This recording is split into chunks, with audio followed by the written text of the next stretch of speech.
la parte de, así que va a llevar, de sangre, básicamente va a ser como un repaso nuevamente de algunos conceptos que ya hemos visto y la próxima semana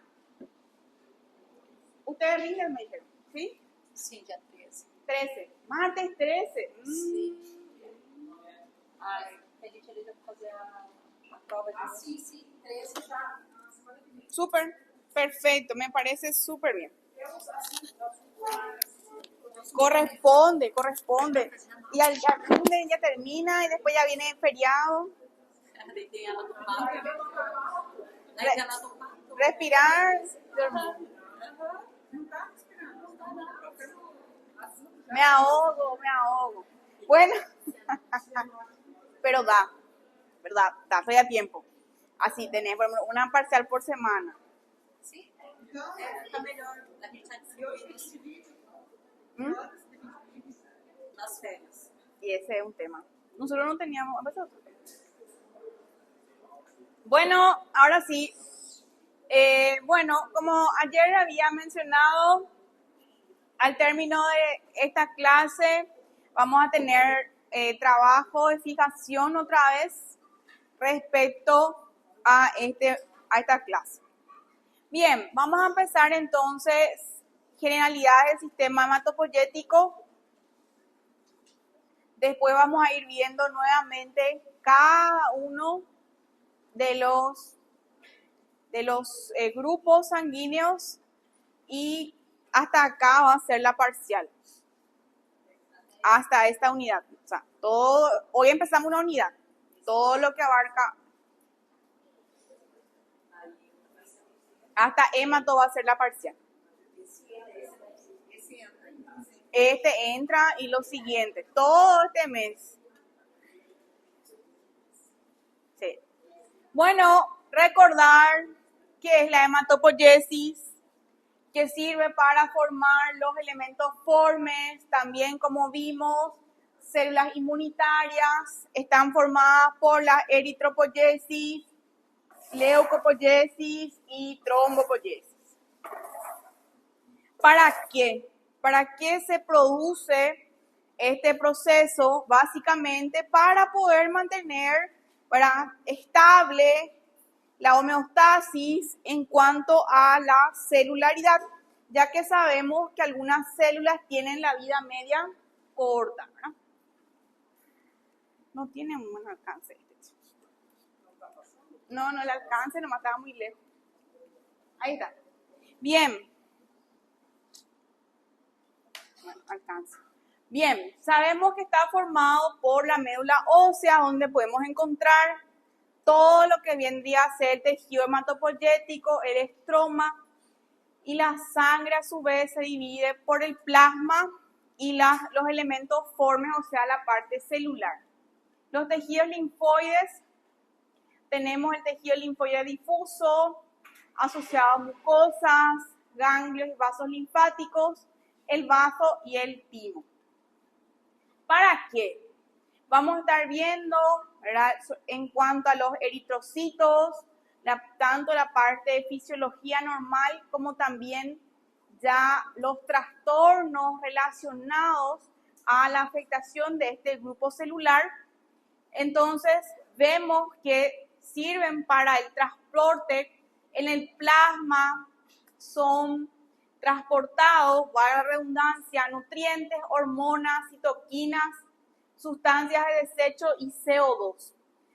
También otro punto bastante importante, o sea, básicamente estos tres grupos celulares, ¿verdad?, tienen funciones muy, pero muy importantes para el mantenimiento de la homeostasis. En cuanto a las plaquetas, sabemos que ayudan o participan para la hemostasia, ¿verdad? Vamos a estar viendo qué es la hemostasia primaria, qué es la secundaria, ¿verdad?, y cuál es su funcionamiento, por ejemplo, en situaciones en las cuales estas pueden estar sobreactivadas o situaciones en las que estas tienen algunas afectaciones y por lo tanto no pueden cumplir su función a cabalidad. Y la defensa, que ya habíamos terminado la parte de ayer con los glóbulos blancos, órganos y tejidos linfoides, y cuando vimos la parte ácido-base, la parte del buffer y el termorregulador. Composición. La sangre entonces es un tejido conectivo líquido que circula dentro del sistema cardiovascular. Corresponden al 7 u 8%, que correspondría aproximadamente a 6 litros, que esa es la volemia. Entonces, ¿cuánto es la volemia? 6 litros. Eso tienen que saber, lo que ya saben luego. Entonces, recordarles. ¿Cuáles son las células sanguíneas presentes? Leucocitos, eritrocitos y las plaquetas. El plasma viene a ser toda la parte extracelular que proporciona la fluidez.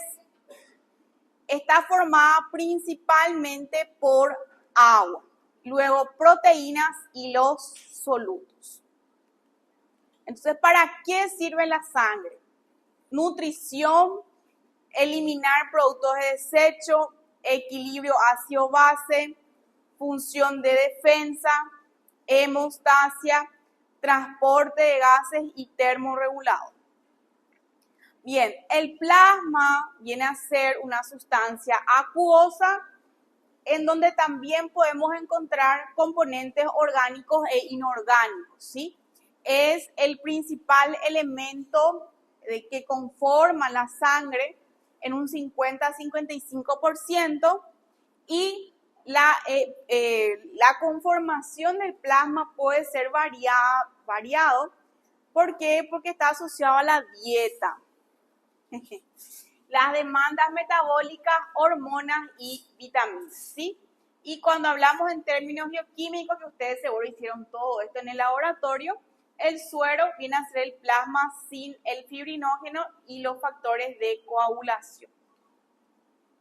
Bien, ¿por qué es importante comprender la composición del plasma? ¿Verdad? Vimos que el principal componente del plasma estaba relacionado al agua. Luego ya estaba incluidas las partes proteicas, ¿sí? Entonces, cuando hablamos de la parte proteica, recordar que las principales proteínas plasmáticas son la albúmina, fibrinógeno y las globulinas. Y de ellas otra vez, la más importante es la albúmina, ¿sí?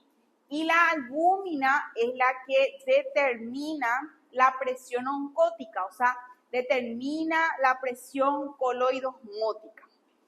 Entonces, en base a estas premisas, ¿ustedes consideran que es importante en el estudio de un paciente de una forma integral? ¿Sirve o es importante tener en cuenta las proteínas? Claro, ¿verdad? ¿Por qué? Porque podemos ver si la albúmina determina la presión oncótica. Entonces, una persona que tiene una hipoalbuminemia, esta va a verse afectada, por lo tanto, va a tener mayor probabilidad de tener ¿qué cosas? ¿Qué va a producir?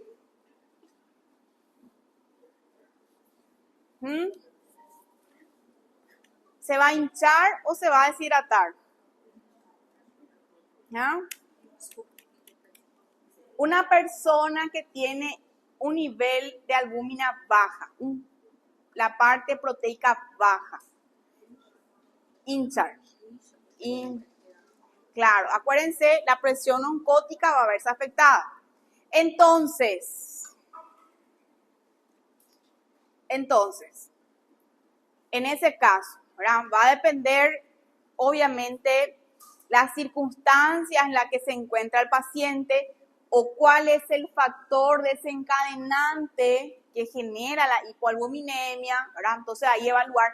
Esto se ve bastante, ¿verdad? Hay lastimosamente personas por problemas socioeconómicos que tienen trastorno de la albúmina, ¿verdad? Por un bajo consumo de proteínas, ¿sí? Pero tener en cuenta también, esto se ve bastante en los adultos mayores. En los adultos mayores. En donde, por eso siempre tienen que tener en cuenta, ¿verdad? En donde a la ectoscopía, ¿ectoscopía qué es? Ectoscopía es todo lo que yo veo, ¿sí? O sea, cuando yo veo un paciente, la primera observación que yo hago, yo le miro como un todo, eso es ectoscopía, ¿verdad? Ectoscopía. Ahí yo veo paciente, adulto mayor, adulto joven, que tantos hay. Yo ya veo, así hago un análisis con solo ver, se llama ectoscopía. Y conforme van pasando los años, ya van también ya haciendo diagnósticos con una simple ectoscopía, ¿verdad? Pero es práctica. Bien, ¿a dónde quiero llegar con esto? Que ustedes pueden ver pacientes adultos mayores que la ectoscopía no aparentan desnutrición, pero al hacer el dosaje proteico puede estar bajo. Entonces son pacientes muy lábiles, pacientes, sabemos también el papel de las proteínas, la parte del transporte, o sea, no solamente el equilibrio de la ósmosis, ¿verdad? Entonces, de esa manera, ¿verdad? Es importante, en base a todo este tema en la parte de la homeostasis, siempre tener en cuenta solicitar perfil proteico para evaluar también y obviamente ya planteando un tratamiento, ¿sí? ¿Qué le van a hacer? Si está desnutrido, hipoalbuminémico, ¿por dónde? Ahí va a depender, ¿verdad? Del estado del paciente. Si es un paciente crónico, ¿verdad? Un paciente estable, podemos direccionar al nutricionista y, bueno, porque sabemos que los adultos también ya tienen cierta dificultad para alimentarse, entonces tenemos que hacer esos preparados, ¿verdad? Ensure, qué sé yo, etcétera, ¿verdad? Pero si estamos en un caso grave, ahí sí evaluar, obviamente, endovenoso. Claro, pero depende del nivel. Me río nomás porque siempre yo me imagino cosas como ustedes ya saben, ¿verdad? Que viene con una hipoalbuminemia y le gotean albúmina, ¿verdad? No, ¿verdad? O sea, hay que evaluar siempre el contexto. Siempre tenemos que tratar de ver lo más fisiológico para el paciente. Y el aporte por vía oral siempre va a ser más fisiológico, ¿verdad? Le va a dar el tiempo al cuerpo también para que vaya adaptándose. Bien, entonces, como vimos, ¿verdad? No solamente la albúmina en el contexto de la parte de la difusión, sino también tener en cuenta que es un transportador que fija hormonas, metabolitos y fármacos. Las globulinas también participan en la respuesta inmune y el fibrinógeno es también un elemento importantísimo para el control de la hemostasia. Acá entonces la distribución de las albúminas en relación a las otras proteínas. En ciertas situaciones, principalmente en el screening para el diagnóstico de ciertas patologías, se suele solicitar el dosaje específico de estas proteínas y se hace mediante el proteinograma electroforético. Bien, y luego tenemos ya hablando del componente forme o de las células de la sangre, tener en cuenta el hematocrito, ¿sí? Su valor normal hasta 50 en hombres y hasta 45 en mujeres. Esto si ustedes practicaron todo el año pasado, hicieron todo, ahora el dosaje, cómo se hace, cómo se toma. Recordar que los eritrocitos son células anucleadas, no tienen organelos, son bicóncavos y sirven para transportar oxígeno, ¿verdad?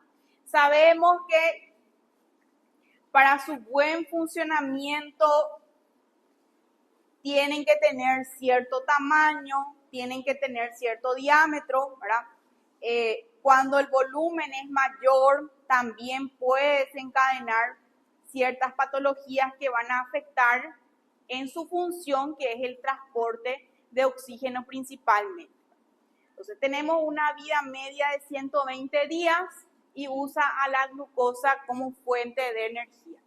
Luego, una vez que cumplan su ciclo vital, estos son destruidos por los macrófagos esplénicos y hepáticos principalmente. Bien, los leucocitos son los glóbulos blancos, defensa, valor normal hasta 11.000. Acá tenemos los 5 tipos celulares: neutrófilo, eosinófilo, basófilo, linfocito y monocito. El neutrófilo, sabemos, hemos visto también recientemente su característica en cuanto al poder de hacer la fagocitosis. Corresponden hasta el 70%. Sabemos que están formados o conforman lo que vendría a ser la inmunidad innata. Es una línea de defensa en la inflamación aguda. Una vez que fagocitan, producen radicales libres a modo de eliminar el microorganismo y tienen formas de segmentados o polimorfonucleares.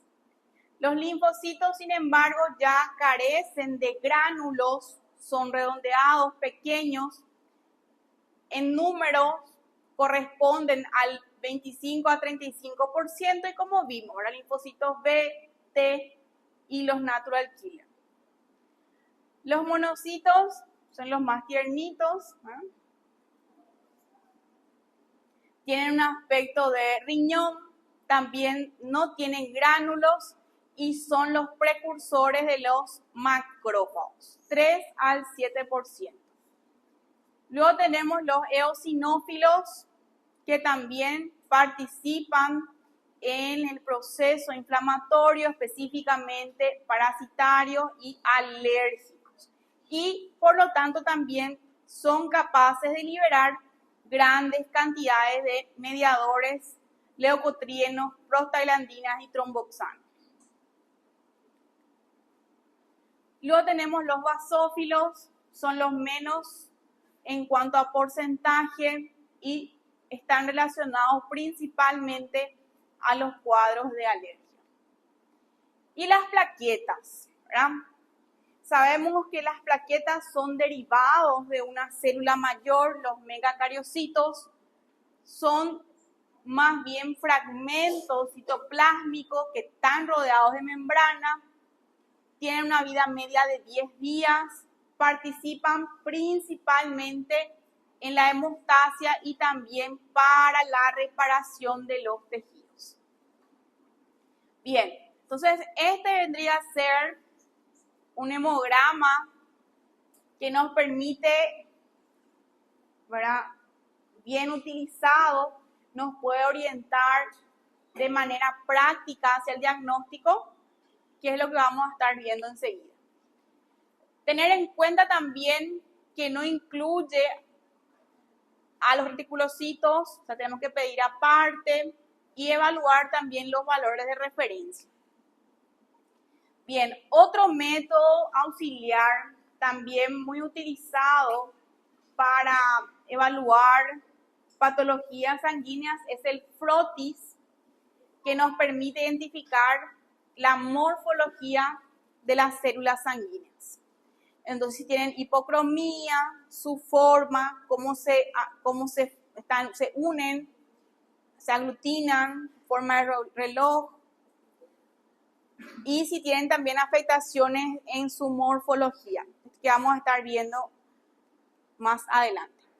Y luego tenemos, ¿verdad?, el procedimiento de la biopsia de médula ósea, que es para ya principalmente para la confirmación de patologías neoplásicas. Entonces se toma una muestra con esta punción dentro de un hueso plano y ahí se va.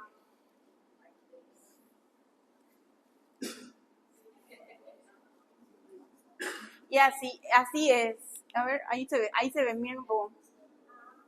Se ingresa y así.